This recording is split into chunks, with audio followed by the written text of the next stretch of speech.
አዲስ 1879 ውድ የአዲስ 1879 ቤተሰቦች ዝግጅታችንን ሰብስክራይብ ያድርጉ፣ ለወዳጅ ዘመዶ ያጋሩ፣ የሚሰማዎትን አስተያየት ይስጡን። ይህን ዝግጅት አድምጠው አንዳች ቁም ነገር እንደሚያገኙ እርግጠኞች ነን። እነሆ ወደ ታሪካችን፣ ወደ ወጋችን፣ ወደ ጫወታችን እንለፍ። ስለ ቤተሰብነቱ ከልብ እናመሰግናለን። አዲስ 1879 ይህ የአዲስ 1879 የታሪክ ማስታወሻ ነው። በዳግማዊ አጼ ቴዎድሮስ ዘመን የታሰሩትን ወገኖቹን ለማስለቀቅ ወደ ኢትዮጵያ የዘመተው የእንግሊዝ ጦር እስረኞቹን ከመቅደላ አምባ ካስለቀቀ በኋላ ወደ አገሩ የተመለሰው ባዶ እጁን አልነበረም። በወታደሮቹ ከተዘረፉት በሺዎች የሚቆጠሩ ቅርሶችን በመያዝ ነበር ወደ እንግሊዝ ያቀናው። በአጼ ቴዎድሮስ ዘመን በሚያዝያ 1860 ዓመተ ምህረት የተካሄደው የመቅደላ ጦርነት በኢትዮጵያና በእንግሊዝ ታሪክ ውስጥ ትልቅ ቦታ የሚሰጠው ክስተት ነበር። ዳግማዊ አጼ ቴዎድሮስ ራሳቸውን ከሰዉ በኋላ መቅደላን የያዘው የእንግሊዝ ጦር የንጉሠ ነገሥቱን ዘውድ፣ የቤተ ክርስቲያን ንዋየ ቅድሳትን፣ መስቀሎችን፣ ጽዋዎችንና የጦር መሣሪያዎችን ጨምሮ በመቶዎች የሚቆጠሩ ቅርሶችን ዘርፏል።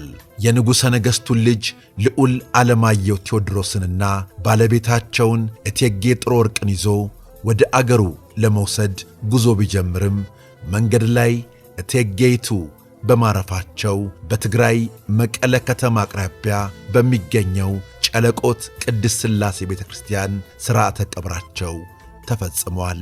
ወታደሮቹ እቴጌ ጥሩ ወርቅን ይዘው ባሄዱም ከወሰዷቸው ንብረቶቻቸው መካከል የወርቅ የፀጉር ማስያዣ ጌጥ ይገኝበታል።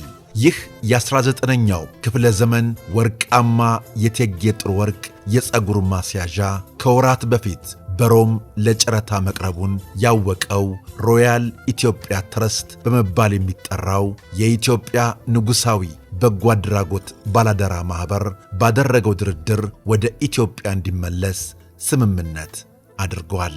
ማኅበሩ እንዳስታወቀው የእቴጌ ጥሩ ወርቅን የፀጉር ማስያዣ ጌጥ ከመቅደላ ውጊያ በኋላ በእንግሊዝ ወታደሮች ከተዘረፉት በሺዎች የሚቆጠሩ ቅርሶች አንዱ ሲሆን ለጨረታ አቅርቦት ከነበረው በሮም ከሚገኘው በርቶላሚ ፋይን አርት ጋር በተደረገ ድርድር የተገኘ ነው። ድርድሩን የመሩት የኢትዮጵያ ዘውድ ምክር ቤት ፕሬዝዳንት ልዑል ኤርምያስ ሳህለ ሥላሴ ከማኅበሩ የቦርድ አባል ኒኮላስ ሜሊሎ ጋር በቅርበት በመተባበር መሆኑን ጠቅሷል። ማኅበሩ ለጋሽ አካላትን ድጋፍ በማድረግ በቅርቡ እንደተገኘው የመቅደላ ጋሻ ያሉ አስፈላጊ ባህላዊ ውድ ሀብቶችን ማስመለሱ ይታወሳል።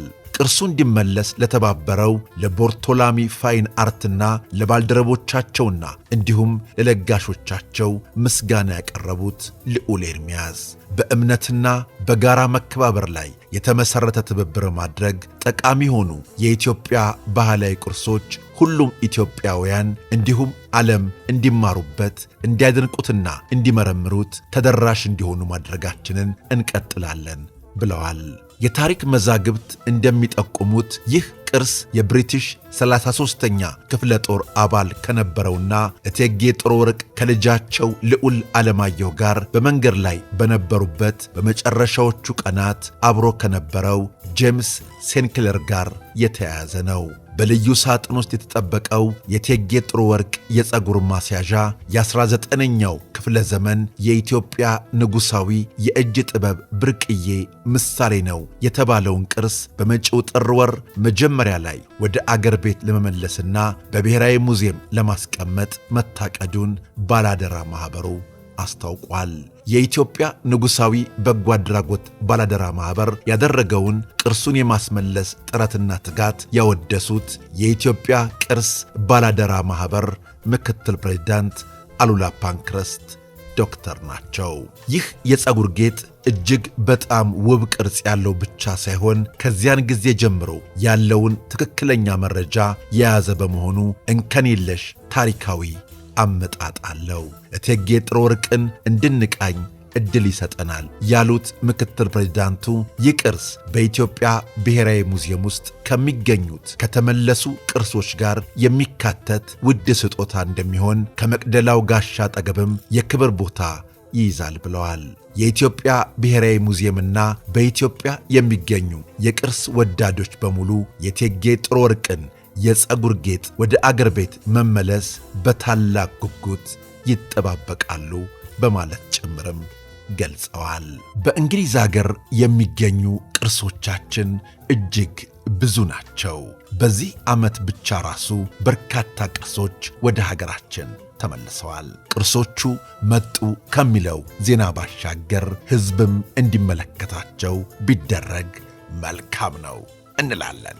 የእቴጌ ጥሩ ወርቅ ባለወርቁ ፀጉር ማስያዣ ወደ ሀገሩ ሲመለስ ደግሞ እንኳን ደህና መጣ ብለን ስለ ቅርሱ ሰፋ ያለ መረጃ እናቀርባለን። ቤተሰቦቻችን ስለ አብሮነታችሁ፣ ስለ ወዳጅነታችሁ ከልብ እናመሰግናለን። በቀጣይ እንዲሁ እንዳማረብን ተመልሰን እንመጣለን። እናመሰግናለን። አዲስ 1879